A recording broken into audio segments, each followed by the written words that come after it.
Conversations with Svend, offering expert insights and guidance around topics like relationships, sex, and money from a neurodiverse projector viewpoint.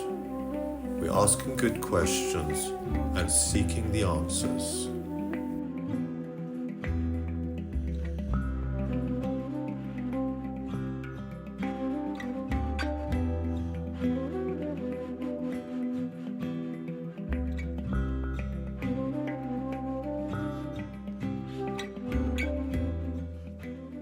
Elijah, it's beautiful to have you with me today. You are, of course, beloved and known by many of the Gene Keys community as an ambassador and a guide. You're a musician and a wizard of many modalities, etc., and event coordination. And you're joining us from Pittsburgh in Pennsylvania, and I am in Pencada in Carmarthenshire in the Wild West of Wales and the British Isles. I am very happy to have you with me today, and I feel it is a gentle path towards wholeness and prosperity for me, in the sense that I can introduce something that's been a big part of my life, which is the Gene Keys and the art of contemplation, and becoming more of me, more whole and prosperous. And I feel really happy to have you with me. Thank you. Thank you so much for having me. It was such a gift to get to meet you in person, and now, many moons later, get to connect from across the world and share about something that's really magical, I think, and impactful for both of us. So, thank you for inviting me. My absolute pleasure, Elijah. And it will be our challenge as a team to make this equally appealing to people who have never heard of the Gene Keys, the art of contemplation, and also for people who have been, as in the Gene Keys community is called, a long time voyager, traveling with the Gene Keys and journeying with this quite profound and very deep system. How to begin? We could begin with tea. We have it has become a tradition within the Gene Keys to share tea and the essences. Like, you will introduce Richard Rudd, who without whom there wouldn't be the Gene Keys, but he will say people don't need advice, people need love, and we have the tea is like a way of like sharing a moment of reflection, contemplation, maybe pausing and having that kind of transmission, or yeah, I would like to ask you, what is the art of contemplation and what are the Gene Keys? And it is deep and it's a question that can maybe have many different answers, but what is it to you? Hmm. I think that's the right way to ask the question, is what is this art of contemplation to each of us? And that's what the Jinkies has offered as well, is you could look at a Jinkies book or the Art of Contemplation book, and there's a incredible set of teachings from Richard Rudd, this poet, and it has all of these possibilities that you can take your mind and your heart into. But at the heart of these teachings is that it's a wisdom that comes out of our presence of being here with ourselves, honestly, authentically, with each other to share in presence like this. And contemplation isn't the same as meditation, a structure of no mind, a structure of, trying to let the thoughts pass by like clouds in the sky. That's a beautiful practice that helps us empty the vessel. And contemplation isn't, running into these incredible musical tantric explosions of moving out in the world and doing things all the time. It's also about just slowing down and breathing with life. So for me, contemplation is this playfulness that happens in the in-between moments of life, that I use my mind, I read things, I listen to things, I let myself think, but I also let myself feel. I let myself drink the tea of whatever it is that I'm interested in right now. I let the thoughts simmer inside me. They brew like I'm the teapot. And as I go about my walk, or I go to the grocery store, or I'm doing my taxes, whatever it is, their contemplation is still happening inside me, and I might realize an insight of something that I read or listened to, or a thought that I was, chewing on all day. And I think that's the freedom of contemplation, that it's not restricted to times of doing or times of no thought beingness. It's actually the playful curiosity that's constantly with us throughout our day. So when you enter into a set of teachings like the Gene Keys, it can seem like it's a complex mental practice.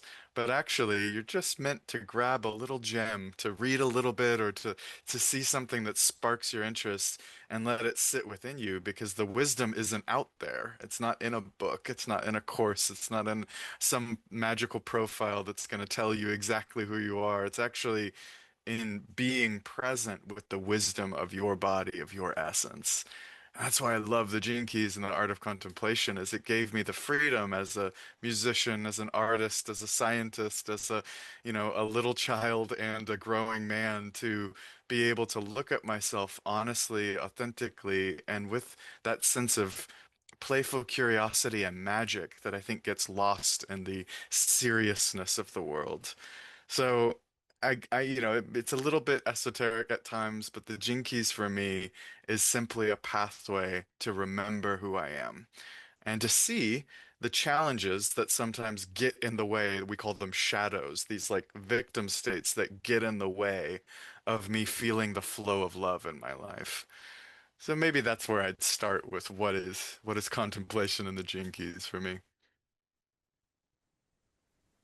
Yeah, it is quite a big answer, a big question, isn't it? And the answer comes here and there, little drops. Can you give us a little bit of an insight into like of the Gene Keys approach? Yeah. Thank you for asking that. That's actually one of my favorite parts of the Gene Keys is we have these pillars in approaching the Gene Keys. So the Gene Keys, when we use that word, those two words together, there's a body of wisdom. And specifically, it's looking at, you can get your free profile, you can look at your Gene Keys, or you could just open the big book and go to any Gene Key, because these are universal archetypes. They're really pointing to patterns inside our psychology, inside our physiology, inside our life, where we constrict around those shadow patterns, those victim states. But within every shadow is a gift. That's one of the axioms of the Gene Keys, is this journey that actually, if I learn with and breathe with these shadows, there's a creative aspect inside it that wants to show me a new way of maybe letting go of some outdated programming that I used to use in my life, that maybe I don't need to respond with that same victimized story of stress or doubt or confusion. But there's a gift inside those keys, those shadows. And even higher than that, there's something called a city, or a highest essence, the awakened essence, the potential of love that's inside our deepest, darkest challenges. So the Gene Keys is a deep call to action for any of us to really, honestly look at these stuck places in our lives and dare to see them as divine, dare to see them as a potential pathway for creativity and love. And that's a big ask. So we we created these pillars of the Gene Keys approach to help us of how do we approach that body of wisdom? Because it's not therapy. It may be therapeutic in its nature, it may be cathartic and awakening, but it is a contemplative teaching. So what's one of our pillars is this pillar of contemplation, that we're choosing to see all of this wisdom, all of the interactions in our life as reflections for contemplation, as well as the second pillar, inquiry, to ask ourselves honest questions. what's coming up for me when I'm triggered? What's coming up for me? What are the pieces in me that are feeling scared and repressed or getting reactive and angry? What does that shadow really show me about myself in that relationship? It doesn't excuse or, permiss other people to be emotionally abusive to me or anything like that. It's just simply turning the mirror, the lens of contemplation, through inquiry, through simple, clear questions to myself. And that's why we have to approach with the last two pillars, gentleness and patience. That this is a way of softening. This isn't the hard martial arts that breaks you open. There's a place for all that like incredible disciplined work. This is a place of softening my heart, of approaching my own pain with patience. And instead of trying to fix all these wounds, trying to get rid of these shadows, I'm breathing with them so that they relax and open. And that's one of the key principles of contemplation, inquiry, gentleness, and patience. It is that way of softening, this way of harmony that invites us deeper into being in relationship with our wounds and our wonders, the citic potential or the highest potential of who we are. But that takes time. And I don't think a lot of us were given a lot of time, maybe when we were children or now in the fast-paced modern world or in our adult life, whatever, wherever we're at, looking at where we rush, where we run to, the fix, the solution. The Jinkies, as magical as it is born out of that patience and gentleness. And in a way, life reminds us in subtle and sometimes not so subtle ways that we have to be patient with that transformation over time. And the Gene Keys has just been a friend for me, a guide, a compass, so that when I'm lost in the wilds of my own mind and my judgment or my emotional turbulence, I have these incredible words and these incredible audios and books to simply remind me, right, it's okay to slow back down, to pause, to receive myself where I'm at, and discover with that sort of inquiry, ooh, what's the gold inside this challenge? And that's the approach in my experience. Yeah. I'd love to invite you to share more about your own story and what kind of brought you on this path and what brought you to the Gene Keys and how did the Gene Keys find you?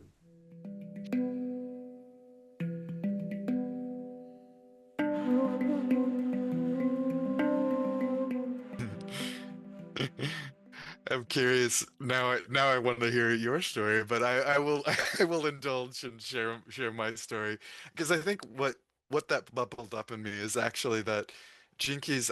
I've been now in Jinkies for 14 years. I've been working with Richard. I've been working on the website. I've created many of the programs with Richard and the other team members. So it's been in my life for a long time now.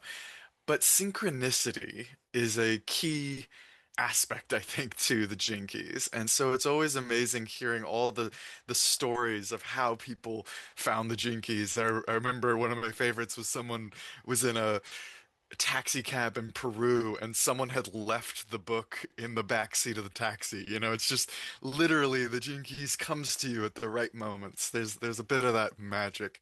So for me, it was the book. The it was love. It was young love that brought me to the Gene Keys. I had just moved to the Pacific Northwest in the U.S. and met and fallen in love with this incredible woman, and she had been a part of the very earliest workshops with Richard Rudd and with Ten Mayo and very early version of the Gene Keys before there was a book, before there was a profile online.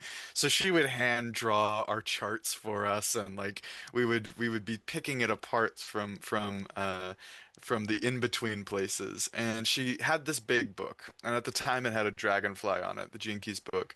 And she said, "Okay, let's look up your shadow." And my life's work shadow is greed. And I looked at this and I said, "I'm not greedy. This this is the rudest thing I've ever had a book tell me. This isn't me." And as I read it and as I digested it, and luckily with maybe some of the perseverance of she was so passionate about it, I started to realize how autobiographical the book started to feel. It wasn't just some person over in England telling me who I am. When I would read and dove deeper into the words and let this, we call it a transmission, let this transmission speak through the book and through my cells, it felt like I had written this. It felt like it was part of me knew this truth and was finally describing it in words. And as I started to see that this was a map for many archetypal patterns and not only wounds, but also the potential inside them, it became a language that I really lovingly adapted. And we started an art and music community at the time because that's one of my primary passions is using art and music as a transformational medium, as a way to experience life, but also work through our demons, our inner demons, and move through some of the issues. And so as a community, we started to use the gene keys as a it took a fight that was two people and made it a trilogue. It added this wisdom teaching, because we didn't have a guru and live in an ashram. We didn't have teachers. We were, orphaned psychonauts doing our own thing in the Wild West of becoming adults. But this Jinkies thing was there as this incredible wise sage-like wisdom that let us look at those patterns inside ourselves. So we would make improv theater about our gene keys. Okay, you're that shadow and I'm this shadow, and now we'll be programming partners and play it out until we find our gifts. So we'd make music and art about it. And it was some way that it wasn't just someone else's teachings. It was how it was flowing through our lives and became a place where we could share a language that sometimes feels so distant when you're feeling a really intense emotion and they're going through, the other person might be going through something, but it's so hard to even touch my own feelings sometimes. It's so hard to really know what's going on inside my head, let alone how to handle other people in my life. And the Jinkies was like, let's put all of our worst patterns on the fridge, like on post-it notes on the fridge. Okay, these are all the shadows that are in the room, and these are all the gifts that are in the room. And together we started to learn a language. And now I look back at this now 14 years later, and that language has become part of my natural language. I've been blessed to get to speak about and write about and play with this language.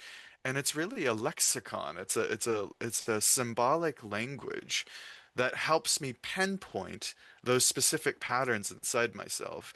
So now when I look at my shadow of greed that I started with, I know deep in my body where this hungry dragon of greed lives. It wants money, it wants attention, it wants power, it wants more time. And I recognized that there were parts of myself that were, of course, I'm young and I'm learning new language. I wanted to be something, but I don't want to appear greedy and I don't want to hurt anybody. I don't want to put other people down. But that shadow can also be repressed. So the Jinkies showed me, well, greed becomes aspiration, the gift of aspiration. Well, now I want to be greedy because I want everybody to thrive. Well, now I want to use this dragon power to do something powerful in my life and aspire to something higher that's not just material gain, but is going to include the physical world. And so it's been amazing to see in my own life my art rise up and fall and collapse. It's not a one tone journey. You don't just see the gift and immediately attain it in your life. It's a journey of evolutionary journey of working with these shadows. And so I'm really grateful that that dragonfly landed in my life at a certain time in my life, and I think it hits us exactly when we need it, and it's okay when it goes dormant. I've had periods in my life where I put the gene keys down for a long time. This isn't about a system that's supposed to take over your life. It's actually a meandering weave. It's like this golden thread, and if you want to ask it a question, you can open that book or look at your profile, and just an oracle waiting for the question. And when you don't need it, it simmers into the in-between places of our life. And so I've been really grateful for that kind of flexibility and freedom that is inherent in the Gene Keys, because it really touched me when I was younger, and now, you know, a whole after a whole 12-year cycle, I'm entering into my third 7-year cycle of working with the Gene Keys, which has a magical principle of new transitions. And I feel this renewed person, but you get to see what are the octaves that I'm still touching in my life? What are the patterns that I'm seeing come back in my life, but with a new perspective? So in a way, I think the Jinkies just found me again just today, getting to share that story and see how this golden thread is weaving in my life. So thanks for asking. Yeah. Could you just expand a little bit on that 54th gene key? So you have the shadow. Could you tell the full spectrum Yeah. for a gene key as an example? Yeah, that's a really good one. I so the every gene key has a shadow state, which in 54, gene key 54 is the shadow of greed. And in its every shadow can have a reactive or a repressive state if it's like pushing out of anger and pushing out. So we see greed in the world all around us. It's pretty easy to see those patterns of greed where ambition just eats everything for itself. It's just trying to grow. It's trying to build the dragon horde, and feel that power. And corporate greed. You see these skyscrapers that just go up as high as possible, and yet at the bottom, right outside, are homeless and houseless people just suffering. That's the power of that pushing upward of that greed that is disconnected from the world of love and compassion. And then at a gift state, it's aspiration. It's actually the Kundalini life force in our spine that's saying, yeah, push upward, grow, use the power to like a sprout that breaks through the concrete of our conditioning. We need that ambition sometimes to rise up and do well with our power, with our voice, with our actions. And at its highest frequency, which is called the siddhi, the essence, the enlightened essence, is ascension.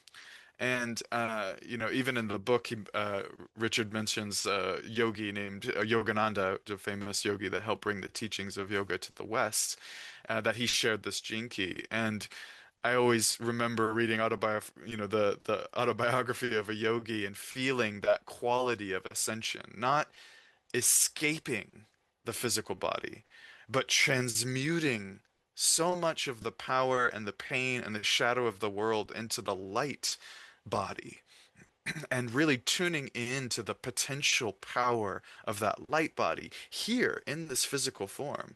Because often we think of ascension as I go so far up, I go out. And I think that's maybe a trap of a lot of spiritual teachings and new age teachings, and kind of like bypass of the spiritual ego that just wants out. That this body is a prison and I just want out. I want to feel the galactic love. I want to get out of this pain body. But really, ascension is a dragon journey of tuning into the pain of the human experience and transmuting it into this highest capacity of compassion and love. That feels worth aspiring to, right? So from greed to aspiration to ascension, I can be, greedy for money and greedy for attention, and these lower frequency greed is I'm afraid to die, right? The shadow is inevitably a fear of death, a fear of control. So I need those things in order to feel powerful. Whereas aspiration says, okay, I need resources in order to give more. I need, these resources of the world in order to shine, not just for myself, but for this higher spiritual purpose, or this higher compassionate service. And ascension, I return in a way back to the human body. I return the highest essence of the divine back here, that there's nowhere to run, there's nowhere to escape to. And that journey has been really important, because I think in my younger spiritual seeker days, there was a kind of quest to achieve enlightenment or I say that with laughter now because I can tell where my ambition has changed. Oh, I want those magical powers because I was a, sad, ugly boy in school and I wanted all those magical powers so I could get what I want in the world. Just letting those younger parts of those immature voices in the heart. Yeah, that's what you want. That's great. There's a yearning in there. But the aspiration has shifted, and now the Gene Keys is a perfect example of my life's work in this Gene Key, is that I'm not here to, I've got my inner snake oil salesman who will tell you exactly what I can sell you to get you to enlightenment. And instead of using that greed, I'm saying, what if more of us around the planet had the courage and playful curiosity to see the gifts inside their challenges? That feels like a worthwhile aspiration to me. And that's kind of where I attune this ambition to just notice that Kundalini life force. Is the hose on way too strong and greed is running my life, or is the hose running way too weak and this lack of ambition is causing me to crumble? That's another version of greed. That's the repressive version of greed that gets sullen. But aspiration and any gifts, wherever you have a gift state, is a middle way. It's tuning into the balance of those aspects inside ourselves. And so Jinki 54 inevitably becomes my my greedy dragon's ability to rise and give more. And that's why now when I have, I have tea as we share, I have these special tea cakes. They're my dragon hoard. I happen to have a few of these precious things, but I don't just drink them myself. I bring them to places. I drink them with friends. I share the energy of love and presence. And that feels like, giving that little part of me that's hungry for something. Yeah, you can have things. This is the material physical world. You get to have those things, but at the same time we let them go and transform them into their higher essence, which is inevitably to share love. And if anything I'm doing, if I'm grasping energy and it's not to share that loving presence, the shadow now can teach me by showing me, hey, there's that pattern. And now I have a word for it. I can say, ooh, there's my greedy dragon. I can feel it. I can smell it. I can see it inside my actions. And that's what the gene keys, any gene key will do, is it gives you an archetypal architecture, to like look at the structure of, oh, that's me acting a bit more victimized. That's me acting out of fear and fear of death. That's me acting out of creativity. That's me acting out of service. And you get to see a structure that allows the way of that energy not to be collapsed and thrown away. Because when I throw away my greed, I lose out on my power. So I love that the Gene Keys showed me that structure of don't get rid of greed. Just allow it and teach it and work with it to transform it into aspiration and eventually maybe ascension. As people may have heard me before, I'm not a city guy. I'm a bit humbled these days about what it would take to really attain that citic state. I'm grateful to sip the idea and the essence of the city. Instead of trying to attain it, I'm trying to let it involve into me, involution, letting the spirit and this like higher essence of beauty and universal love and deep stillness to remember like they're like teachers on the mountaintop teaching me about these higher states instead of my dragon trying to attain them so quickly. Um, so that's my journey with that Jinky 54.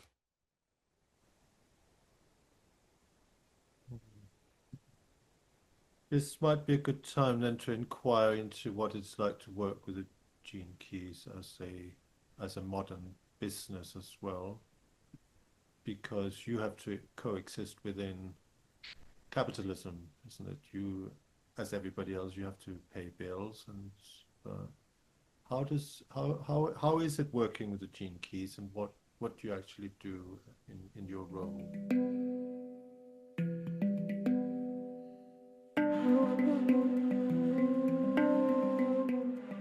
I love that. It's funny with like in my profile, it is my life's work, and in that 54th gene key, it actually speaks to the corporate tower and the rise to the CEO and these stories of spiritual materialism, and capitalism is one of those, as you said, one of those systems, one of these dragons that we're all interacting with in some way.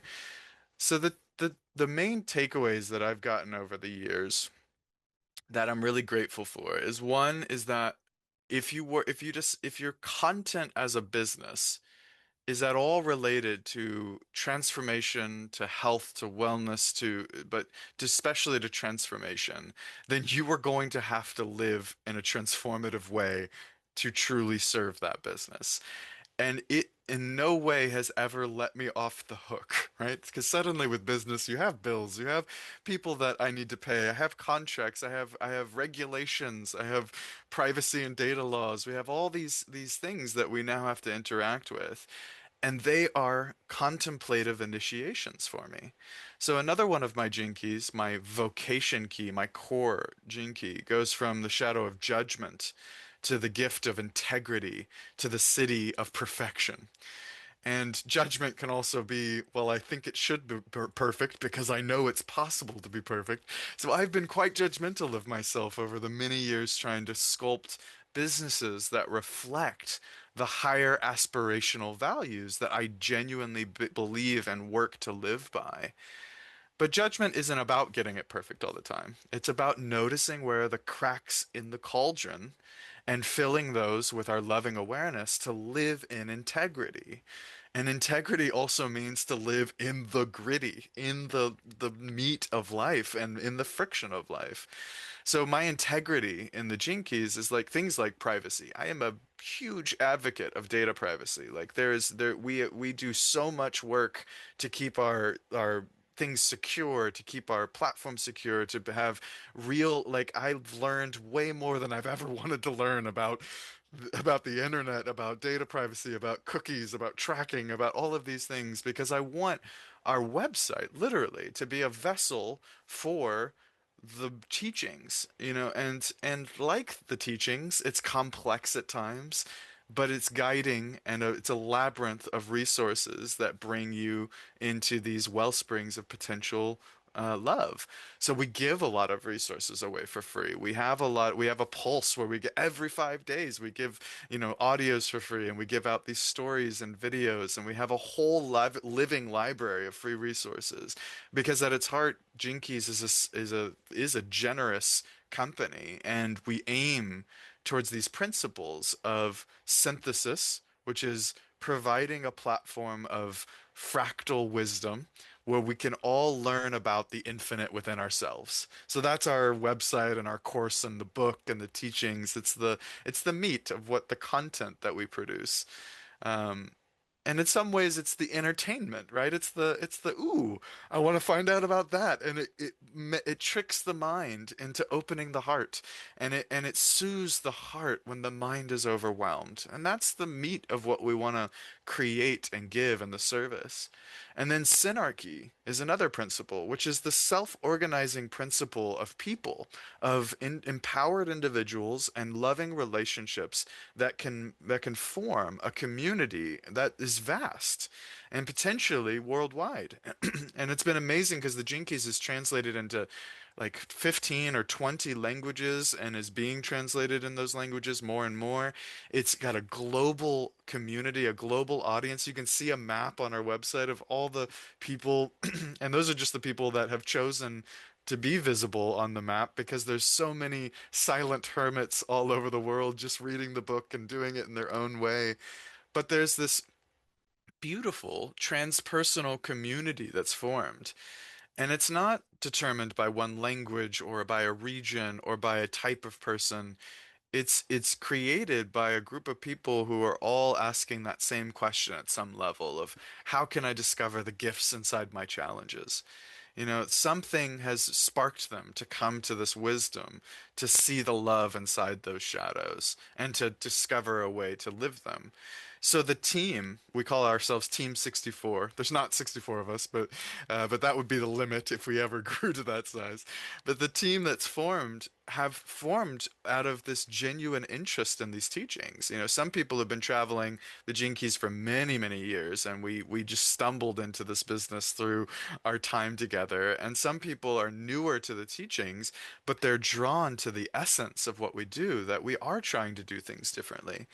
And that's difficult in a time when the whole world is going through crisis, financially, economically, with power structures, and we're having to learn quickly with AI and with the changes and transformations all around us.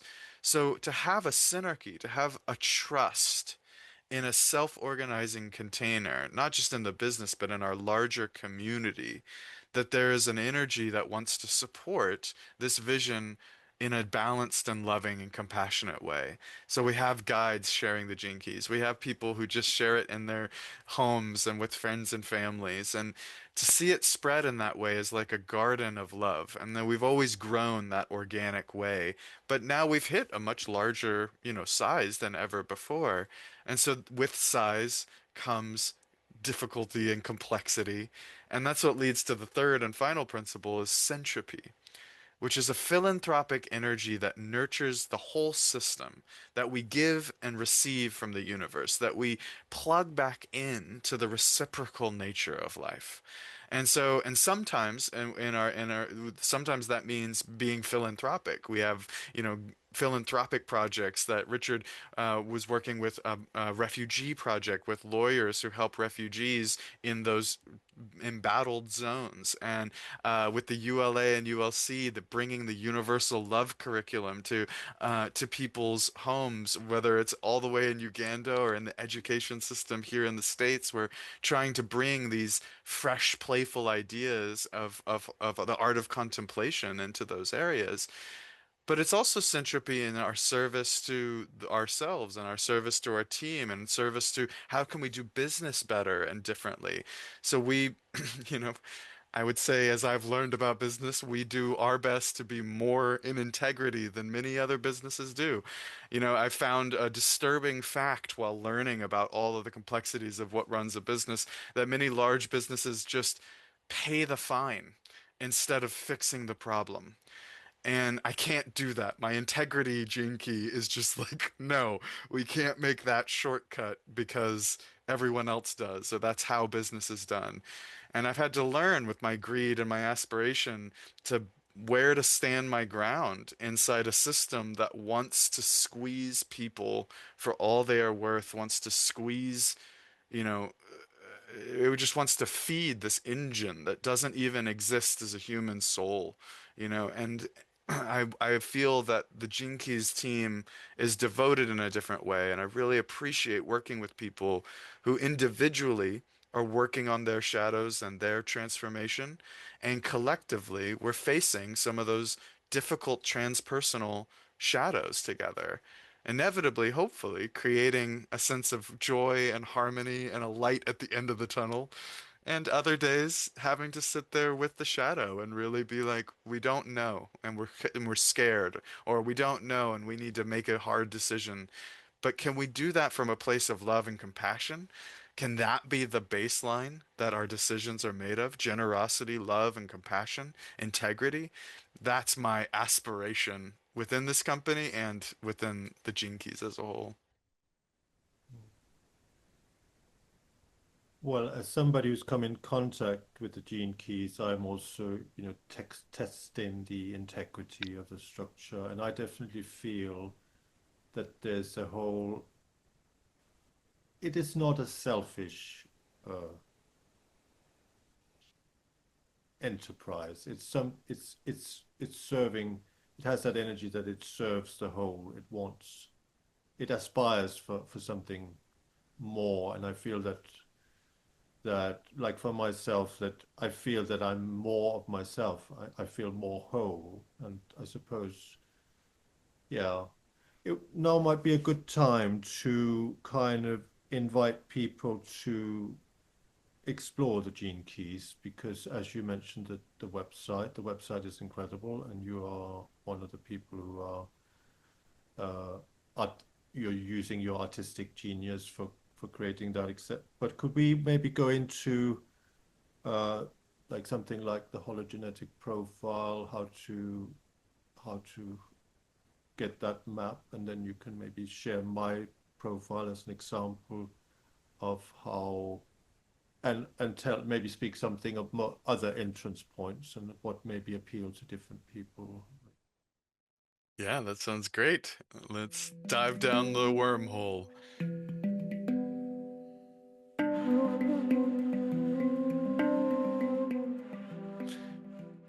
So if you, at any time when you go to Jinkies, if you click that free profile button, it will give you the option to fill in your data. And I've already located Svend here in the matrix. And so we all have these spheres, these 10 spheres, that these little bubbles. But the numbers inside those bubbles are going to be different based off of the date and time and place of your birth. And this is what's called your hologenetic profile. So it's a snapshot of that moment you were born and the stars and planets, excuse me, the stars and planets that, programmed a specific unique archetypal map for you. And we have all sorts of fun options and things that you can explore. But I wanted to mostly show that there's this map, this of the all of the sequences, and we're going to go through and see how this is the activation sequence, the first of the four sequences of the Golden Path. And this is discovering our true life's work, how we shine out in the world, our challenges, but also our potential to shine and our evolution, how we learn from those challenges as a creative tension, to turn our suffering into our genius, to transform in this world. And it breaks through into our radiance, our glorious self, our healthy, flowing self. Who are we when we are just glowing? Who are we when we feel the inner light of our being naturally resonating? And it grounds down into what's called our purpose, our beingness, our bodies. And this is what I love about the Jinkies, is the life's work is at the top and the purpose is at the bottom. It's the joke that what we do in our world as our life's work is not the same as who we are as a human being, our naturalness. And so these are journeys, these sequences take us through our gene keys. And you can actually right now click on any of these gene keys and it will tell you about what that part in the profile is, the sphere of life's work. And then you can go through what's your shadow, what's your gift. So these are yours, Svend, if these feel resonant. The city, the line, and so these are all and later, if you want, you can unlock the audios or open up the courses so that you can learn more about all the incredible information inside every gene key. And so each one of these is clickable and explorable, and you can learn about the different gene keys that you have and they take you on a journey. And that journey is called the Golden Path, and it leads then to what's called the Venus sequence. So if you see on the whole here, we have green spheres, red spheres, and blue spheres. The green ones are this activation sequence, and now the red spheres are the Venus sequence. This journey of love, of partnership, of really tuning into our inner, I call it the inner plumbing. It's like the places inside us that our triggers in relationship, our defense systems, the ways that we were treated when we were young, and how we learned about love and trauma and challenge. And it's one of the deepest journeys I continue to go on. It is an incredibly deep, personal, intimate journey, but it leads us to greater amounts of love. It helps me to stabilize my loving connection with myself and then with my partner and my family and my community. And so it kind of winds like a river up through these spheres.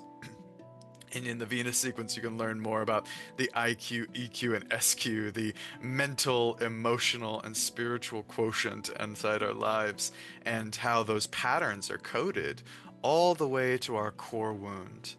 And the beauty of the gene keys is that they're all it's called hologenetic. They're all grafted inside each other, reflected inside each other. So when we have the courage to see the deepest core wound of our life, it becomes our vocation. So you can see here in the whole profile, that core is half blue and half red, is that as we tune in to that deep wound pattern inside us, it becomes this gift of our vocation, the medicine we get to give out to the world. Our true purpose kind of become manifest through our actions and our art and our job. And it leads to us impacting the culture around us and growing a more, in your case, a culture of integrity. So as your vocation of epiphany and insights help build a better team of integrity and grow this culture of integrity. And then the brand, we come back to that top, and here you are as the voice, the wisdom of invention, and even beautifully the voice of silence, the paradox of your incredible, and I know this of you in the very short time we've connected, Svend, of like how much you speak in your silence. So not silence as a closing down of the voice, but the wisdom that comes through the pause. I think that's a very powerful expression of your brand, Svend. And so this is called the pearl sequence because it unlocks this final sphere, the pearl of prosperity, the jewel at the end of the rainbow, the incredible wish fulfilling jewel. And this is a place of prosperity because here we're putting our life's work and our purpose, our healing of the inner realms and these red spheres, and then we're putting it all into practice in the world. And that's where prosperity dawns, is that we breathe through all of the challenges in our life and we breathe into the wisdom of what is available. And that's the gift we leave even after we leave our bodies. This is the gift we leave for the world. So you can see these different sequences, they build a vast and profound journey to go through. And it can take many months, many years. I hope it takes many years to go through what is actually here. But really, you can just click your sphere right away and read a little bit about it and maybe get the audio and listen. You know, this audio is a really powerful way to just tune in. Or if you're not sure yet, you can click the subscribe to the Pulse, which you'll actually get those audios for free each week. Or you can buy the Golden Path and go on the full deep dive. But this is the core of the Gene Keys work. And yeah, maybe I'll pause there, a little tour through the hologenetic profile. Yeah. So you have such beautiful things in the gene keys. So you got that allowing, accepting, and embracing. So you allow the shadow, you accept the gift, and you embrace the perfection. Then you have there, you showed, so you have purpose and partnership or love and prosperity. Maybe we can just dive in a little bit into Star Pearl as well, because that is then the next kind of communal experiment. Absolutely. This, oh, good. Yeah, this is the I call it the original, the OG Golden Path. And this, what the beauty of working with the Gene Keys is each step kind of naturally unfolds into another part of the journey. And over the years, Richard and the team, another sequence emerged. And there are other ones as well. There's deeper mystery school teachings and deeper journeys you can go on, and many different types. But the Star Pearl is kind of the culmination. It's like the capstone. And you can see here, if I look at the full profile, the star pearl kind of comes and lands in like this inner triangle comes and lands into the profile landing, and it's called harmony. And when we look at these six keys, you know, obviously they create this Merkaba shape, this kind of incredible interconnected geometry. And that's really what the star pearl teaches us about, is it teaches us about how all of these aspects are crucial to the harmony in our lives. We have to have a clear voice and expression in our life. We need to learn relating, skills for compassionate and clear and profound relating with each other, so that we have a community and a connection to our local biome and our culture around us, grounded in stability, grounded in our health, our finances, our practices, our disciplines. And that lets us, our real inner drive, our vocation, our virtue shine out. And creativity is also so critical. So all six of these areas, they become critical to a healthy life, right? To a prosperous and bountiful life. And if you forget about creativity, it will pull you. That's like an organ that you're not feeding. Suddenly your kidneys fail. There's an aspect of each of these that's like an organ system inside our body. But the beautiful thing is that maybe my relationships are collapsing around me. Well, if I build my stability, if I feed myself well, if I tune into my health practices and my grounding practices, and I embrace a bit more creativity, it might, by its nature, it's like tuning a drum or a musical instrument. They all tune with each other, and it might help improve my relationships as well. And so with the Star Pearl, we've taken it one step further. Instead of it just being a profile like you see here, you even take a what's called a self-assessment, and you learn, these different. You ask questions and find your stats inside the inside what we call the assessment timeline. So you can see over time, my scores might change, or here's our collective communal timeline as we've been learning and growing with the Star Pearl over the last year. And so there's this idea that not only do we have what's destined for us because of our gene keys, but we also need to ask questions of where am I at now inside that process? And this is true. This is the art of contemplation again, is it's it's easy to say the horoscope thing of, oh, Svend, you are this incredibly efficient leader of invention and have a very perfect team around you. But that's just looking at the lens of the potential. And then we have to ask the questions, what's my relationship to those places? How do I feel inside my team right now? Am I feeling seen and felt and heard? Am I feeling like there's a dishonesty or confusion inside my team? Or what about my brand? Do I feel like people are hearing me and receiving what I'm actually saying? Or am I stuck in my own head? Or are they stuck in their own heads? These questions, they point me, the inquiry, back into where am I at in the spectrum of success and harmonic in my life. And I don't just mean material success. Material success is a beautiful thing, and I hope that it's a side effect of prosperity.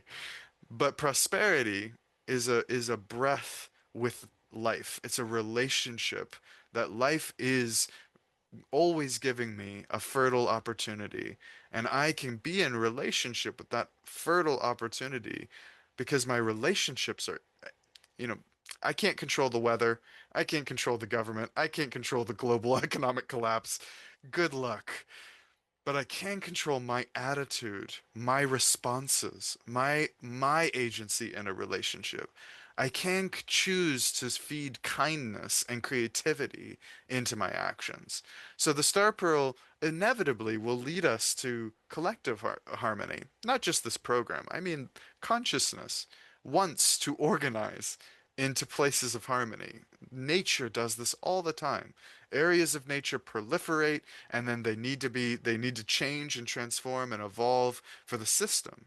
And we can learn from the trees and the mycelial network, how the trees send signals through that mycelial network, that hidden network beneath the ground, and other plants and minerals are drawn to help feed the forest, because the forest then protects all those insects and animals and provides life. We have these mirrors of the star pearl in action all around us, and humans are confused. We're sick. We've got some learning to do in the University of Life. So the star pearl is a reflection of that. Of let's do some tweaking to these areas and let's honestly reflect and then see those inquiries reflected back as color, as number, as shape. because we are beings who want to make meaning out of the world. So the Star Pearl reflects these shapes and these wisdom teachings from Richard and myself and the team. You know, you get these beautiful contemplations that Richard, he's a mystical poet. So he writes both practically and mystically and provides you a launch pad, but then your contemplation takes over. Your life shows you the synchronicities and the evolutions of those gene keys. So that's why the Star Pearl comes in as like a capstone, and it's combining, in some ways it's a culmination of a decade of work in the on the golden path, as it comes into this shape that kind of touches all areas of our life. So in some ways it's the end of the journey, and for some people it's the first thing that they enter into, and it's holographic in nature. The Gene Keys is all about trusting the doorway that calls to you, trusting your intuitive push. You know, there's more than I can cover in a 2 hour webinar of what we have even available just as a body of work. So instead of trying to explain it with the mind, I encourage you to look at the shapes, feel the colors, feel your inner pull, you know, even to just one of those random gene keys on your profile. Because within every key is a doorway to the whole. That's kind of the secret of the Star Pearl. The harmony is the each of these are doorways to the whole.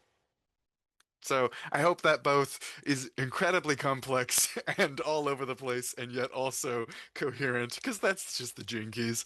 We've tried to make it simpler. We've tried to make it as easy as possible. We do have a great program called New to the Gene Keys that is for free that can walk you through. But at the end of the day, it's an adventure, you know, and you're gonna get lost. I built the thing and have been here for 15 years and I'm lost. So there's a beauty in the wildness of that, because really, anytime we try to find an answer out there, it's probably a good reflection that that frustration, that confusion, that excitement, that inspiration, it's welling up from in here. So I hope that it tricks you into having some fun with that wisdom journey.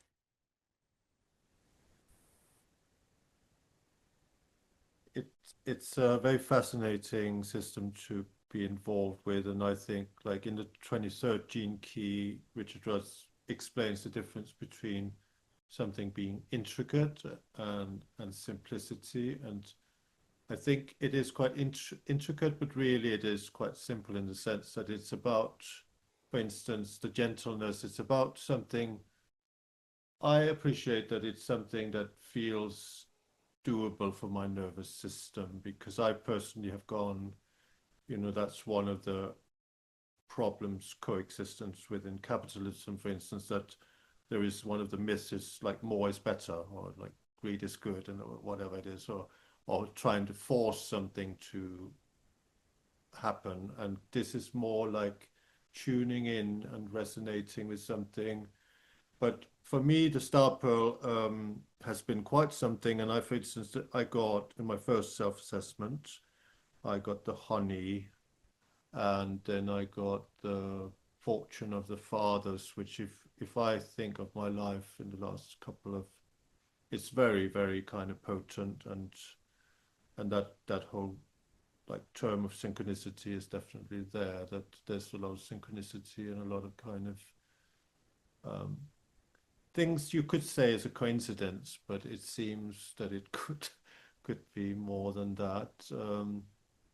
I wonder. I would like to talk a little bit about something that was a monumental success for me personally. It felt fantastic, and it was the event you had, the Gene Keys event in London last year, and I just wonder, I'd like to kind of hear what it was like for you to be part of that. One of the Gene Keys, the gifts, is imagination, and who imagined that, who dreamed that into, and how was it planning that, and how much effort did go into that, and how did it feel to be there, etc., etc. Oh, it was a really it's very it was very special, and A lot goes into those things. I am was so blessed. We had our head of events, Jen. She was spearheading a lot of the coordination, and we have an amazing team. I mean, literally the whole team came together for things like that. The whole team has to kind of all hands on deck as this Team 64 comes together for something like that, which was really a very special part of that event for me. As well, one, I'll start with the event itself. We had 400 people. I don't know, maybe more than that. It seemed like the full house for sure in that auditorium, that beautiful stepped auditorium from all over the world, from Estonia, from Romania, Bulgaria, from Africa, from the US, from all over Europe and Asia. It was just incredible. And that's what always the gift when we do meet together in person with the Jinkies is worlds. It's the world coming together in a way. And people that I've maybe known or at least been interacting with online in these webinars, and we do these online events and online retreats for many, many years. So some of these people I've seen their kids grow up on screen. They've heard my voice in their kitchen for years, as they do the dishes. And so suddenly we're in space together, we're in body together, and the feeling of being in a community that has been doing hermit work, has been doing internal deep work, but non-locally for a lot of people. It's a very non-local experience. So to come together is this special gift of, wow, here we are, and we've done all that kind of clearing and deep work on a journey, but now we get to celebrate being in these bodies together. And it's just touching to just finally see, for some people, I've never seen their face. And so it's this beautiful union of like, wow, this is the transpersonal becoming home and whole. And you can feel at home in a community like that. It can also bring up stuff. That's what's powerful, right? Is we also come together because it's a powerful field and we've actually been doing this deep work. So when we come together, our bodies are also alchemizing that, which is the point, of course, of the 2-day retreat, is to use that fuel of that energy together and move through into our next, an initiation that we were all going through. And so that particular theme of that event was about this great change, this evolution that the world is clearly going through these intense turmoil and turbulence, but also rebirthing. And so to be in a group of people who are choosing to maintain lucidity and loving kindness and creativity in the heart of the whirlwind, in the heart of the storm that the world is going through. And there's many different ways that that becomes manifest, right? Some people are doing practical, programs and things that they're doing to help the world from a sustainability perspective, or they're starting education programs, or they're therapists, and other people are doing it with their families. I'm gonna heal this ancestral wound and actually hold a loving bridge between my parents and my children and let the next generation be loved and cared for in ways that I wasn't. And we're doing this deep work inside a transformation. And that's really what I love about events like that, is that's the point. We're doing our inner work inside a group field, just as in the larger context of the world, we're doing our inner work inside a much larger field. Unfortunately, a field that's not as conscious to the fact that we are all doing alchemy right now. So these events are a bringing of our consciousness that like, hey, for this 2 days and for the rest of our lives, we are in a container of alchemy, and we need to acknowledge that and be with that and grow with that and play with that. Luckily, Richard's a very playful spirit. He has a lot of good news in his cells. It is not just the mayhem of the destruction, it's actually the blossoming of bliss that we also get to learn from bliss, not as an escape, but as a remembering of the ecstatic nature. And ecstasy is as deep with the shadow as it is with the gold. It's as much about pain as it is pleasure. It's an embrace of the wholeness of reality. So it's so special to get to see that bubble up again in person. It had been a long time since we'd done a big in-person retreat like that, and so it was a big reunion. And that's where that last part for me was so special, was it was the first time I even got to meet some of my team members in person. We've built this business, a global business. The team itself is in Poland and South Africa and US and UK. And I've never met some of these people, but I've been working with them day in, day out for 5 years, 7 years. And so to get to come together as a team, and we were all really genuinely in service to this larger, they ran the bookshop. They helped people to their seats. There was hundreds and hundreds of people that had to get to their seats and maintain the schedule, because we have rules we have to apply from this, from the venue and things we want to get to. And but it was just so precious to get to feel a team and that has been maybe more digital for me to see it in action. And I was blessed at that point that I had such a strong team for the first time in a long time. I had such a strong team. I didn't have to worry about the 10,000 things that are out there moving in the making the event possible, and I could focus. I had my little place in the back above everyone with the sound guy so I could do the projections and the slideshows and help facilitate in that way. And it was pretty special to get to feel the harmony, the trust that gets developed inside a field like that, and also the trust in the whole community to be able to spend the money that it takes to travel around the world, to trust in the material that's being said by one person at the time. At an event like that, there's not time for everyone's voice to be heard physically except when we ohm together, except when we bring the vibration of our souls together in that space. And it takes a lot of trust. And I think it's amazing how much people lend their trust to the Gene Keys, to Richard, to me, to our team. It's a huge honor and responsibility because you can do anything with your time. It's true for anyone watching this, right? You could turn off at any time. It's your agency to do what you will with your energy. But when you lean in and you trust and you listen and you give that time and energy and power to someone, it's a real responsibility. And so I'm just so grateful that we as a team got to hold that and with Richard and with the whole community. And I'm really glad that it was a powerful experience for you as a participant, and it was where we met and got to start our friendship, which is a really beautiful thing. Yeah, it was very special, Elijah. I really appreciate it. We first connected when I was first doing the Venus sequence, and I was inquiring about this with my father, my dad. I wanted to look up his hologenetic profile, and he's passed to the other side in 2010. And I was inquiring, and you were saying you can ask, you can seek consent like that. And I did, and I felt a very clear yes. And Mm. then, uh, same with my mum. I followed your guidance to the letter, which was basically ask if you can look up her astrological chart. Yes. I mean, my mother's 82. She wouldn't, if I started talking about the gene keys, it would make no sense. You know what I mean? And I got her consent. And that's been very interesting for me to actually look some of the gene keys there and kind of the ancestral line as well. Um, it was an incredible event in London. I mean, honestly, I was very so impressed, and it was just so obvious how much love had gone into all the details, and um, yeah, so beautiful. In regards to, sometimes I speak about the gene keys, and it is hard to kind of put it like concisely, you know what I mean? There's so many things. There's the I Ching, there's human design, there's all these kind of different worlds. But in terms of the online retreats, how did that kind of birth? Mm.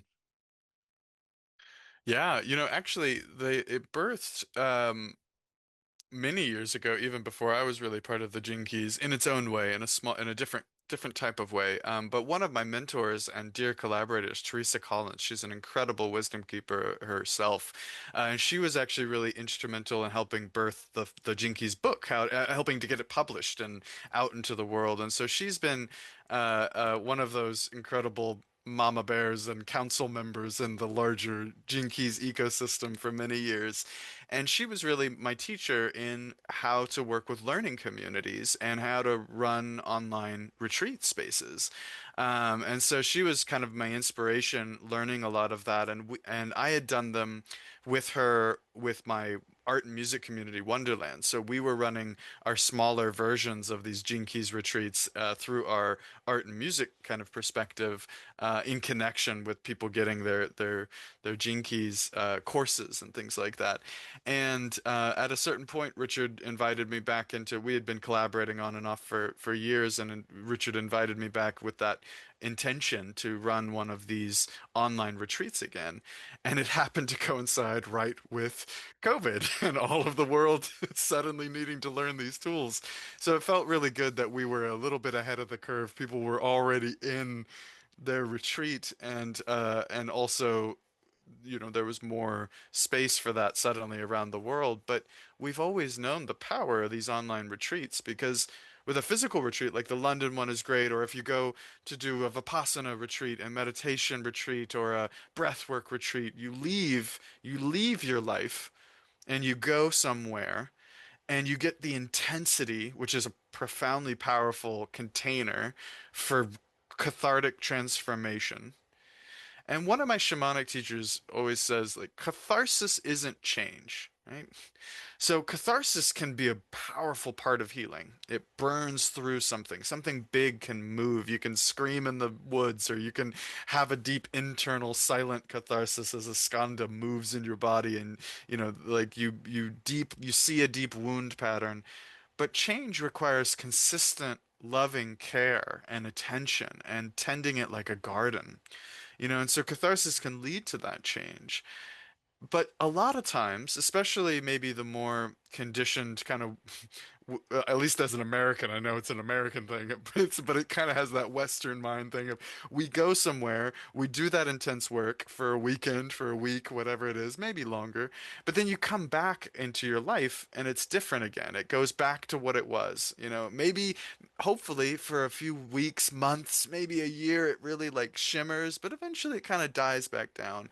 And sometimes it's a very rude awakening, because the baby's crying, and your parents are calling, and the tax man is collecting, and suddenly everything you developed in that meditation retreat has gone out the window because life is there. So the online retreat was twofold. Was let's not go out there for a retreat. Let's stay in our life. Let's stay in the rhythm of our actual daily life. And two, that the Gene Keys takes time to really, patience. It takes time for contemplation to unwind. And some of us don't have a disciplined, like, rhythm of contemplation. So it was an accountability to, let's just hold the rhythm of contemplation over a longer time and bring that retreat into your life in daily little ways. And eventually, what we've discovered over many times of doing this is there's a group field, a zeitgeist, this whole energy of the collective, and that amplifies people's experiences. So now, because I've done the Venus sequence myself, right? I took time over a set of weeks and I did it myself. I read the book, I listened to the audios, I did the step by step, and that was profound. I had many, many breakthroughs. But when you do it in a group, and it doesn't even need to be I share with other people, though that's a part of it. You don't have to share with other people. Just doing it alone, but in a group field, it made quantifiable impact in people's experience. They felt the intensity that it really shifted. When we'd move from one sphere to another, people report, even if they've forgotten to check their email, they don't know that we've moved to the next sphere. It's happening in this collective experience. And that was a profound revelation of, no, this is collective contemplation is amplifying the personal contemplation, and vice versa. My personal contemplation is feeding and nourishing and supporting a collective contemplation. So we built this rhythm of we'd open the sphere with a webinar, which is more just like the teachings and sharing what to contemplate over a month, and you do one gene key in one sphere a month.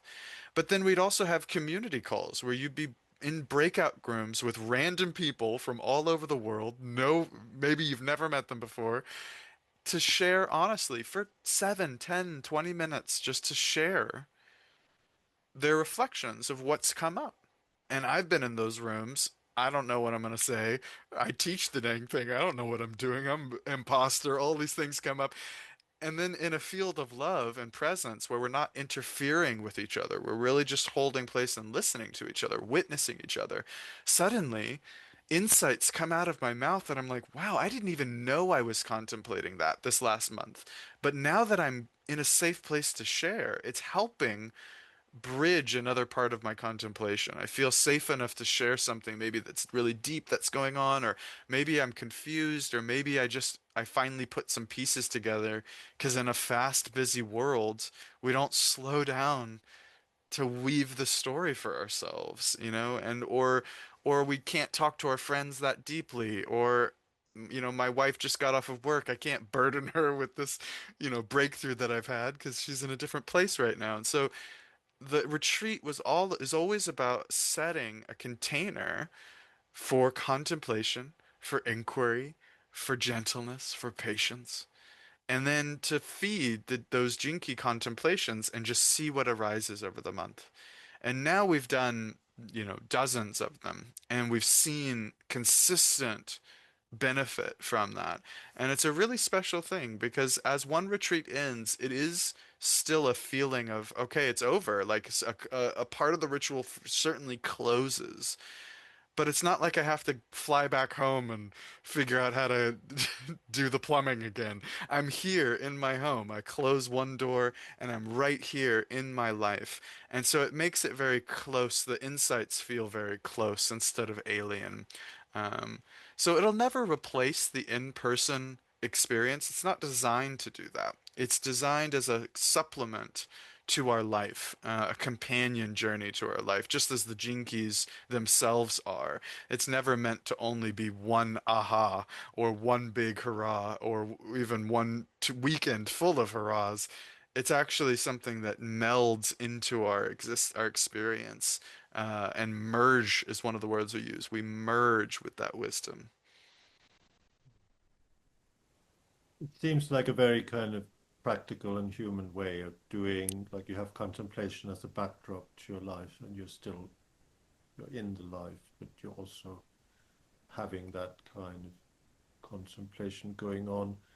I just would like just to ask a little bit, can you just contextualize with the I Ching and human design? How does these like ancient wisdom system and more modern, but can you just explain a little bit to people who may not be familiar with these systems?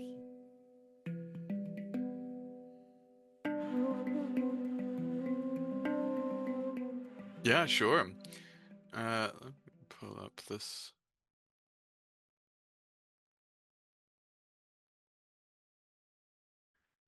When we look at this profile as it emerges, you see these different spinning wheels around the profile.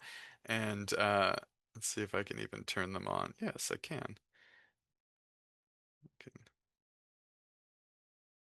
So you can see on the wheel here, you see on the outer wheel is the astrology symbols from, might notice them from more Western astrology, the classic zodiac of the 12. And then on this very inner ring, you see these strange little molecules, and these are the amino acids, the building blocks of our DNA. And the middle here, you see the I Ching, they're called hexagrams. They're 6 lines made of either yang or yin, broken or unbroken lines. And it really tells the story of what we're saying here in this system of synthesis, that as above, so below, that these stars are reflecting patterns and asterisms and experience that it's the Indra's net of the galactic clock as we spin through space. And yet the very same patterns that we see, and then there's the I Ching, these ancient divination system drawn out of the wisdom of heaven and earth, of seeing the patterns of yin and yang, of building the elements out of these relationships as a way, as a divination tool, as a way, a wisdom tool to navigate the world of change. And we see those same 64-bit code, the ones and zeros that make up the hexagrams, they're mirrored in our DNA and these amino acids in the building blocks of our system. So there's a beautiful fractal connection that we can see in the world around us, in the macro and the micro. And so that's one of the principles of the Gene Keys is the synthesis, not just smashing systems together because they look cool, but recognizing universal patterns that are resonating in different ways. And so human design is an incredible modern system created by Ra Hu that explores this connection between the zodiacal I Ching, so the I Ching hexagram wheel, and the Western zodiac and those specific points in time. And Richard Rudd, the author of the Gene Keys, he was a teacher for many years. He started the UK Human Design School and was a teacher for many years, an early student of Ra's, and became a teacher of that because human design was providing him with a kind of left brain language and analysis to his light body experience that he had been integrating for many years on his own. So he had been on a deep journey of his own wisdom awakening in his in his 20s, and then also a lot of training in belly work and massage and many philosophies around the world. And then he met human design, and it was a piece to the puzzle.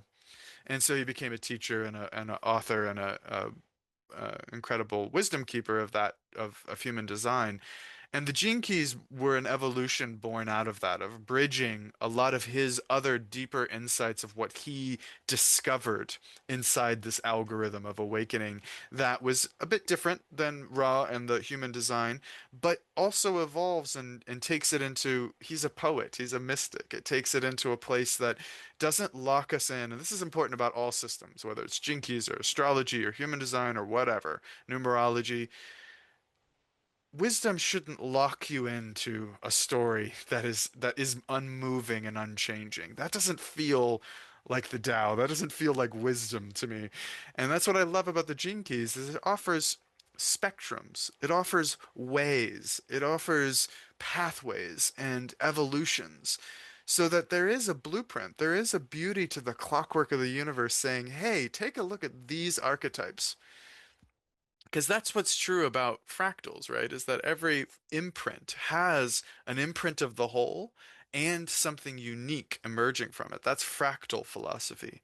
So by looking at that moment of fractal imprinting, like when we were born, there can be insights about our world. But it's not so deterministic to say that now you're stuck in that destiny forever, but rather here's now the compass that you can take on your journey into the unknown. And that's where I think it differs a little bit from human design and other systems that can tend to be a bit more mechanical. This is a poetic journey, but they merge together. They can be completely, supportive of one another, and they do come from the same. The numbers that you see are derived from the same algorithm. And they all, both human design and Jinkies, reflect the I Ching that we've kept saying, this ancient Chinese divination system of the 64, which is we're looking at these primordial relationships of elements and relationships between yin and yang. But many of those teachings were set in a Chinese philosophy and worldview that is very distant to where we live now. So these modern contemporary interpretations, they're not just rehashing, they're evolving and listening to what is happening now. And you had asked before, what is transmission? And I had to, from our last conversation, I had to do a little homework because I loved, Richard wrote this beautiful thing called the Glossary of Empowerment. It's actually available for free on the website. And he defines transmission as a higher field of consciousness whose sole purpose is to penetrate and awaken those aspects of itself that still remain unaware of their greater reality. Most transmissions assume the form of a teaching, and they enter the world exactly when the world is ready to receive them. And so I wanted to bring that definition of thinking of transmission as the radio signal of love, of unified consciousness beaming out through us.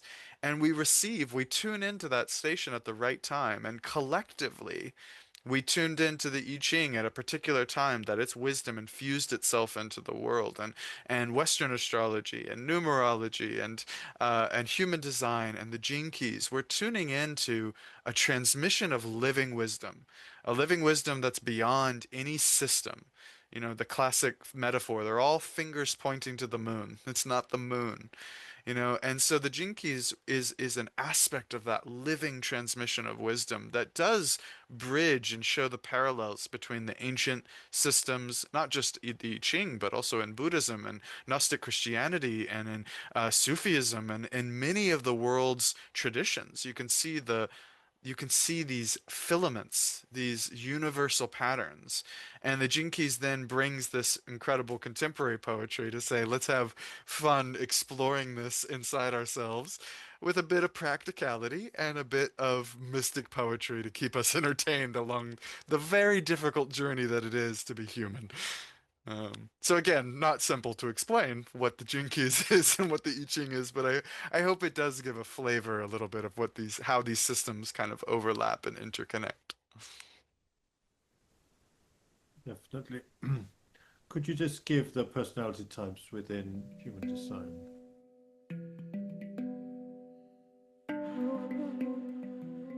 Oh, I'm not a human design. I I luckily I know enough to be dangerous is what I say, but I don't study human design. Um, but the one thing I'll say about the types is that I think it's a beautiful thing to listen to the body and not just the belly. I am a generator, and which in human design terms I am a sacral generator. But the belly is also a biology of the body. And listening to the body isn't just listening to a particular organ system or a particular type of authority. It's listening to the wisdom. And Ra has said this as well. You don't have to have encountered the gene keys or human design to learn how to live your authentic, correct self, right? We just have to have the courage to, you know, inquiry and contemplation and patience, the courage to look at the patterns that aren't working, that clearly keep leading me into more and more suffering. So the introspective qualities of these teachings are really helpful. Um, as long as they don't become a prison. That's my heretical view, is just making sure that they don't become a replacement of your inner authority. Sometimes mental systems can become a replacement of your own intuition, and they're just rafts, right? The classic metaphor of the this is a raft that you take across the river and you do need to let the raft go. These are aspects of us that remind us because we are sick, we are diseased, we are over-chemicalized, we are deeply wounded and traumatized from childhood trauma, from ancestral trauma. You know, we are living in a world of confusion. So it is okay to ask for help. You know, it's okay to ask for guidance. It's okay to ask for therapy. It's okay to ask for physical support. And this is one of those tools that's like, yeah, you can hold on to me as long as you don't, you know, hold on to me, if that makes sense. Yeah, I think it's good to remember that these are systems and they're not necessarily something to there's something to empower, but not something to kind of give your power to as such. But I found it very helpful myself. I was introduced, I trained in EFT and matrix imprinting, and there was one teacher there that explained. And so there is generators, there is manifesting generators, manifestors, projectors, and reflectors. And I learned that I'm a projector, and but that has been a whole other thing for sure. uh, Shelley J. Whitehead, who's my dating and relationship coach friend, and whom I stayed with when I was in London, she's a reflector, and that's a really quite very a rare kind of personality type. I feel we've been going places for sure in this conversation, and maybe we could look into one of those practical contemplative tools that the Gene Keys community is offering to the world in form of an app called the Triple Flame.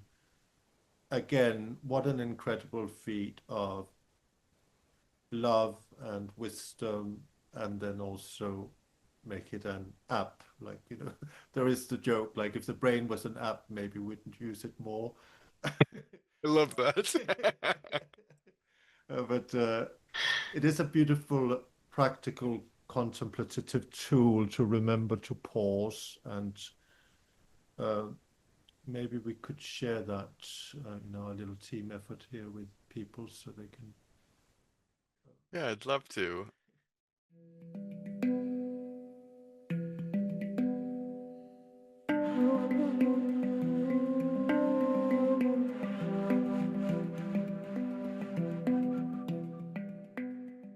So this is the Triple Flame app, and you can see that even right now, with no, there's 19 other people pausing with us today. Um, and this is a simple tool that you can set it in the settings. You can decide which days of the week and which times. But the original practice, the Triple Flame, came from every 3 hours. So you can see I have it at noon, 3, and 6 p.m. It will ding to remind me to pause because we forget. We go about our day, we're busy, we live our lives, and this is the reminder to pause. Because pausing is the central practice to break the circuitry of our normal day thinking, come into presence and be. And a pause can be right now. I'm gonna tune it to silent just so that I don't get some sound coming through. But taking a 3 minute pause doesn't mean we stop and be silent and stare at each other or go into a meditative state.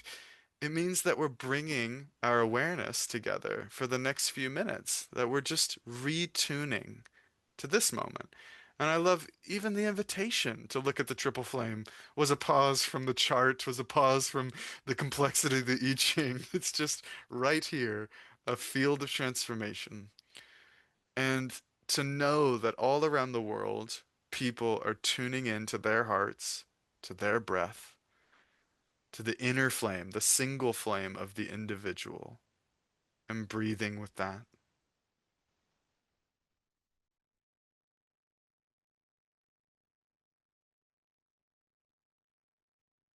And we're also breathing into a collective flame, into these rhythms across the whole world. People will never meet, will never speak to, but they're part of us.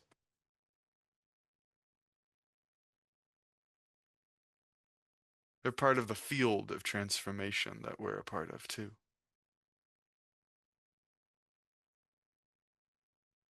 And every red light is a pause. Every stubbed toe is a pause. Every time that we, have the courage to breathe before we walk into the business room, or maybe we decide to go left and meander down the long road instead of taking the short, direct path to our work today. We're just opening to the field, and whatever emerges from that field can be a reflection of our process. That's why contemplation isn't meditation and it isn't action and yogic thinking. It is being playfully with this pause. So because pausing is new for a lot of people, we built this app because it also gives you music, it gives you meditations, it gives you journeys, it gives you something to do. Because let's be honest, nobody knows how to pause. We don't know what to do if we're not doing, and so you can see that you can be guided and you can listen to music and you can go on journeys and you can choose how long you want to listen to these sacred journeys and learn about contemplation. It's a rich resource of giving you an excuse to be in the pause field together.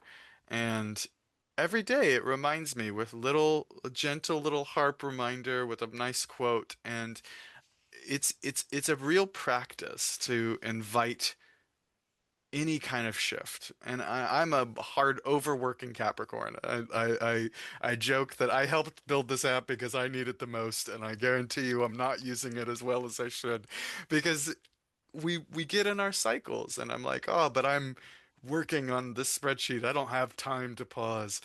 And the teaching is constantly reminding us We make time, right? We create spaciousness. And so it is beautiful. Like there's so many meditation apps and everything. This one's completely free. It's just here to provide some music, some guidance, some simple but powerful tools to pause inside our life.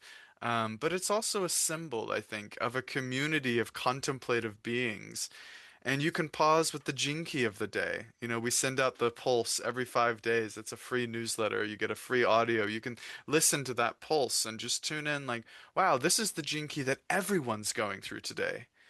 And even if it's not in my profile, it doesn't matter. We're all part of this world, and this is the global gene key today.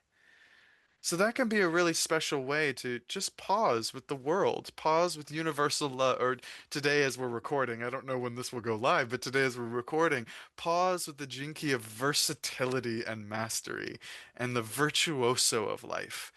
So thank you for pausing with the virtuoso of life with me, Svend. It's a very beautiful uh, and very generous way of putting in the structure because whether we like it or not, like I have the life's work 24th and I've got addiction there in the shadow and I am completely addicted to my phone.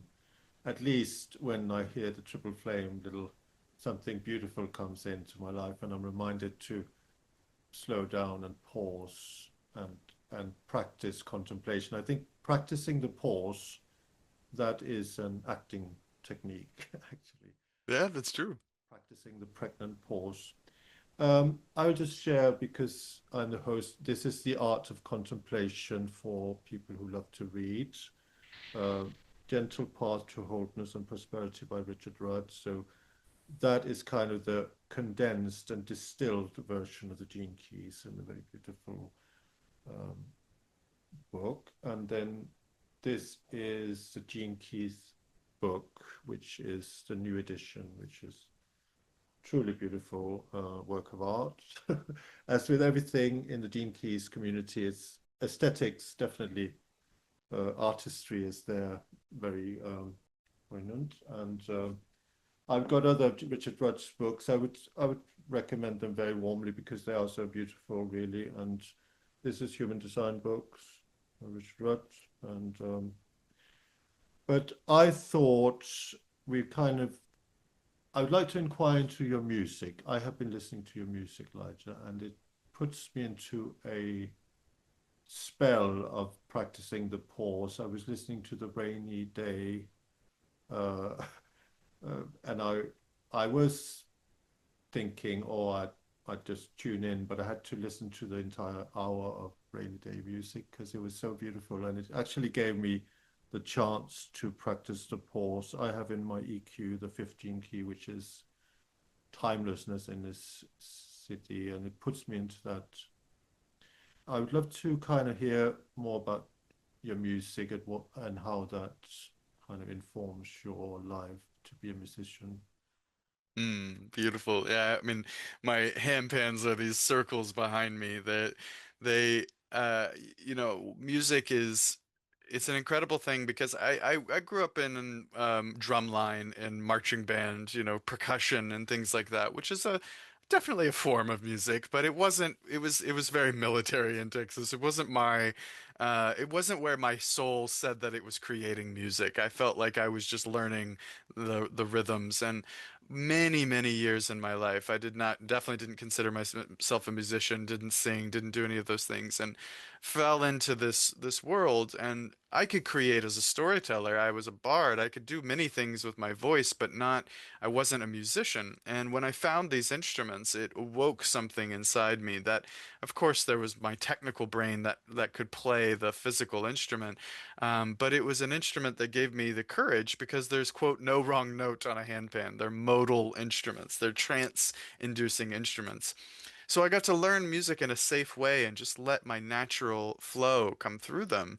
And it was a part of my healing journey. My partner of mine had passed away very suddenly, and I had one of those on my back and traveled on a pilgrimage to give her ashes to the ocean. And there my instrument was with me at all those steps of the way. And And then as I started to meet other musicians that played improv music, and specifically the track you were listening to with Dave is a phenomenal world-class harp musician, harpist, is way beyond my scope as a musician. But that's the beauty, is that with the language of music, we're able to enter a synchronous flow together that isn't predetermined, that wasn't structured, that's all live in the moment because it's just relationship. It's just listening to the other person's notes and working and weaving around them.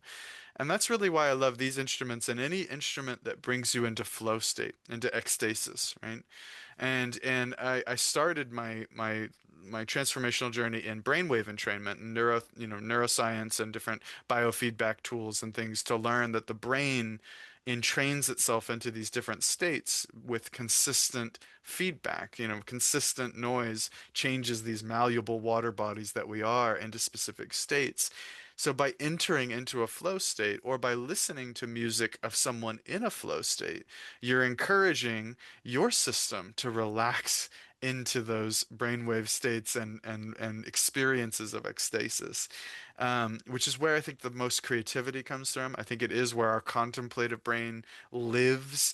And so it's both an expression for me. I listen to handpan music often, including my own, which feels weird to say because it's not really an ego trip for me of like, oh, I have this great music, but it's simply this reflection of contemplation and action, and I can let it drip away and disappear into my body. So I really encourage one, everybody's a musician if you try hard enough. Everyone's an artist if you let yourself be creative. It doesn't matter what your medium is. Let yourself find a focus to express and to be in flow. And for some people, it's with their hands or with their bodies or with running or with rowing, or sometimes it's with music, and handpans are a great tool for that. Or um, sometimes it's with just, dance and moving your body and listening to music that is in a flow state. But that's why I find the power of frequency so powerful, is that we can remind ourselves when we've forgotten, just like the pause. When I've forgotten, I can tune in back into that music, back into that flow state. My cells have not forgotten what it feels like to be in flow. Just maybe momentarily there was a lapse in memory as my mind takes over or my addiction takes over. But really, the body wants to be in flow. So find things that nurture that flow. I personally, when I listen to that, I very much the 18th gene key where you have perfection kind of is that there are no mistakes. Everything is perfect ultimately.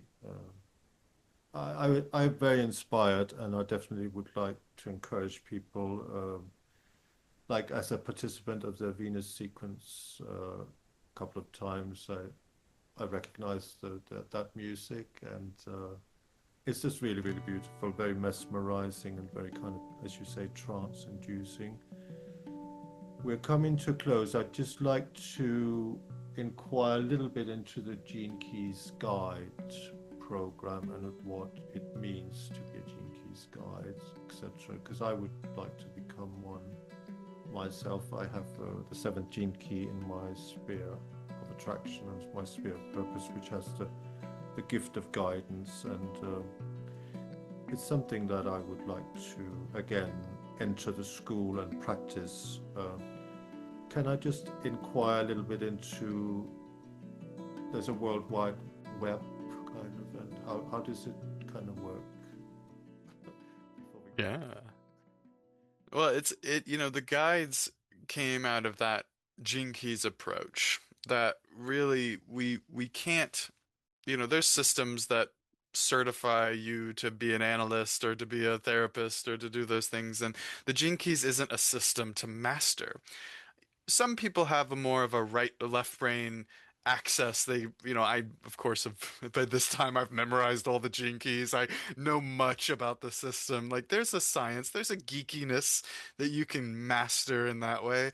But you can't master the gene keys as a practice, as an approach to life. But at the same time, we all can benefit from someone being with you on the hike up the mountain of contemplation. That can be a profound aid. So the guides program came out of this desire that people have to take others through the golden path, to show them what their profile means, to hold retreats or workshops or things like that. But how do we train without training trainers and making this another system that kind of collapses your authenticity to what we think you should be? You know, that seems a very bold statement. So the guides program is designed to actually unlearn a few things about maybe our intentions and agendas with being a guide, you know, to be honest with yourself of like, what about you wants to feel special in this? What if you wants to be the healer and the savior? And also, what was your journey in the Gene Keys? What were your stumbling blocks? What were your breakthroughs? And then, with time, with contemplation, we ask you to take certain amounts of time to contemplate, to be in the process and the program, to discover your authentic voice. Because it does lead to entrepreneurs leading their own groups. It does lead to those that are trained in a therapeutic practice might merge it into their scope of practice. That's a beautiful thing. But the gene keys themselves aren't therapy, and the gene keys themselves aren't meant to be taught as much as they are meant to be lived. So we hope that our guides continue to be models of that contemplative approach in life and available for people who maybe want some more one-on-one guidance and look at the chart because it might feel overwhelming or confusing, or they want someone to actually talk with, or maybe a small group wants to go on the journey together. These are ways that the guides can feed, and they do feed the world. So there's guides all over the world, but online and in person, leading groups, but also just doing sessions or just being there to explore together with people. So do check out the guides directory if you're looking for people. That's our incredible collection of people who've gone through the program and are on our directory, our map. There's also a marketplace where they post their events and their services and things like that. And then if you're feeling called to the Gene Keys, it's really a deepening of your own practice first and foremost, and then some subtle encouragements about groups and how to bring the Gene Keys in a way that honors the source, honors Richard, honors the teachings that it came, honors your connection to the authentic materials, and hopefully guides people into themselves more than anything else. So. It's a rich world. I hope you find your way through it.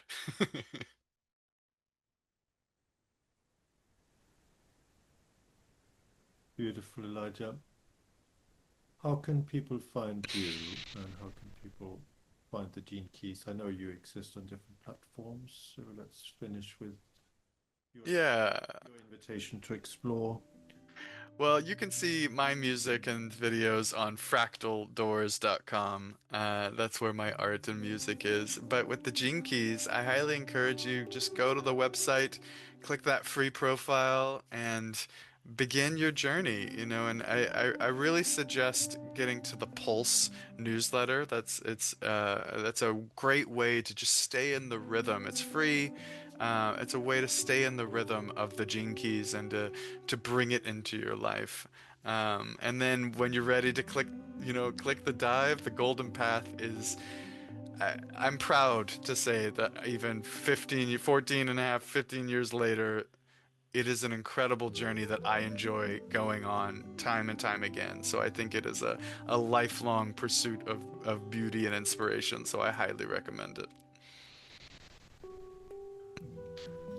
You're part of a very generous community, also Clubhouse. The app is also an interesting um, way of listening and tuning in. It's been an absolute pleasure, Elijah. I like words would be a feeble way of expressing gratitude, but I really do appreciate, and I trust that I will see you again. Um, I would like to, if there are other guys or Gene Keys personalities that would like to have a conversation with me, I would welcome that very much. Is there anything new on the event horizon that you're kind of planning up or dreaming up at the moment? Or...